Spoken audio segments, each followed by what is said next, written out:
여러분 안녕하세요. 치과인들의 성장을 돕는 덴탈 어드바이저 유덴입니다. 오늘 이렇게 아이패드를 통해 만나게 되었는데요.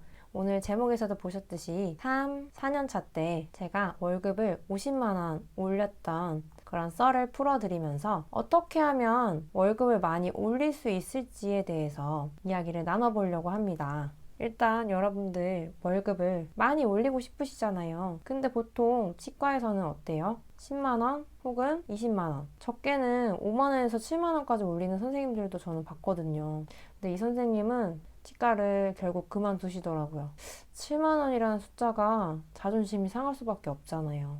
물론 원장님께서 치과가 어렵다는 이야기를 하셨긴 하지만 저랑 같은 시기였거든요. 그런데 누구는 7만원이고 왜 누구는 50만 원이었냐에 대한 그 이야기를 나눠보려고 합니다. 일단은 정확하게는 48만 원이 올랐어요. 근데 이거를 연봉으로 따졌을 때 연봉은 대략 600만 원 정도 됐겠죠. 저희가 한 달에 50, 연 600 이렇게 올리기 위해서는 제가 어떻게 했는지 썰을 풀면서 함께 이야기를 나눠볼 건데요.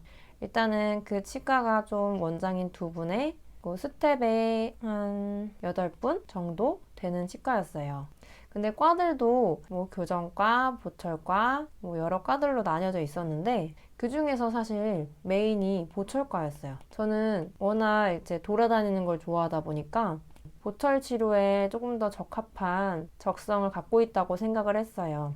그것도 그렇지만 사실 이 치과에서 메인 과목이 보철이었어요. 왜냐면 원장님께서 보철과 원장님이셨거든요. 그래서 여러분들이 처음에 무조건적인 열심은 좋지 않아요. 그래서 메인을 먼저 파악을 해야 돼요. 이 치과에서 제가 또 들었던 조금 그런 이야기들이 너는 어떤 라인을 탈래? 이거였어요. 근데 저는 되게 웃기게 저는 제 라인을 탈 건데요 라고 이야기를 했거든요. 그래서 이 라인도 분명히 치과에는 존재를 하고 과도 메인과가 분명히 존재를 합니다. 제가 있었던 과는 병원은 보철과가 좀 메인이었지만 다른 병원에서는 교정과가 메인일 수도 있고 그 대표 원장님이 어떤 과목을 맡고 계시는지 그걸 파악하면 조금 더 파악이 쉬우실 거예요. 그래서 이 메인과를 가셔야 합니다. 그래서 메인과에 갔다면 메인과에서 성과를 내셔야겠죠. 그리고 성과를 냈다면 거기에 필요한 사람이 되어야 해요.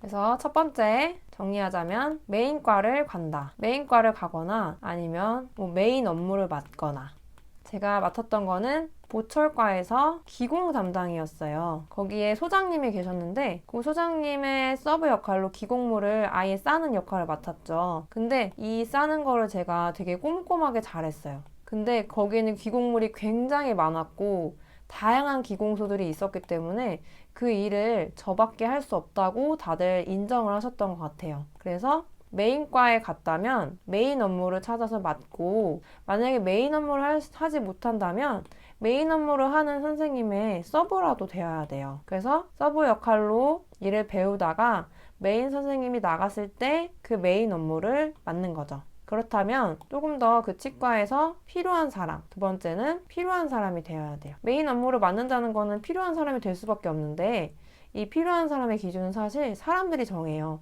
거기 함께하는 사람들, 함께하는 동료들과 선배들이 인정을 해야 돼요. 아, 이 사람이 없으면 정말 안 되겠다라는 생각을 할 수 있게끔 본인이 맡은 업무를 잘 수행해야죠.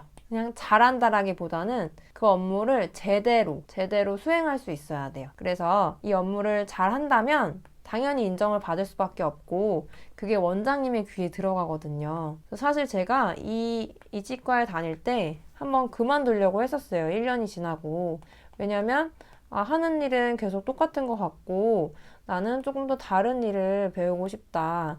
제가 어떻게 이직을 했는지에 대해서도 썰을 풀어볼 텐데 저는 이직을 할 때 제가 하고 있는 일에 있어서 더 많은 일을 하고 싶은데 이 치과에서 충족이 되지 않을 때 그때 이직을 했거든요. 근데 이 치과에서는 제가 생각하는 것보다 충족이 되지 않아서 그만둔다고 말씀드렸더니 원장님께서 붙잡으셨어요. 근데 저는 잡히지 않았거든요. 그렇게 해서 며칠 이제 한 달, 두 달 더 다니기로 했었는데 제가 그냥 실장님 있는 데서 그냥 뭐 돈만 더 주시면 그냥 다녀야겠다 이런 이야기를 살짝 흘렸더니 실장님이 원장님께 바로 가서 말씀을 하신 거예요.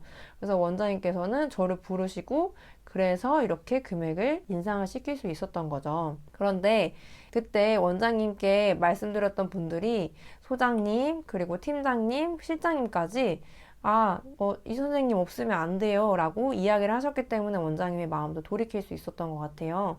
그렇기 때문에 선생님이 일단은 그냥 무조건적인 열심은 안 돼요. 무조건적인 열심은 사실 효율성이 좀 떨어지고 메인과를 찾아서 메인 업무를 맡았다면 거기서 필요한 사람이 되고 사람들한테 인정을 받아야 원장님의 귀에도 그게 들어가서 결국엔 연봉이 오를 수 있다라는 거죠. 정말 원론적인 얘기고 기초적인 얘기가 될 수 있지만 사실 이걸 간과하고 그냥 열심히만 해야지 하는 선생님들이 있어요. 그런 건 좀 지양하는 게 좋겠다라는 저의 생각입니다. 영상을 보시고 궁금하신 것이 있다면 댓글 남겨주시고요.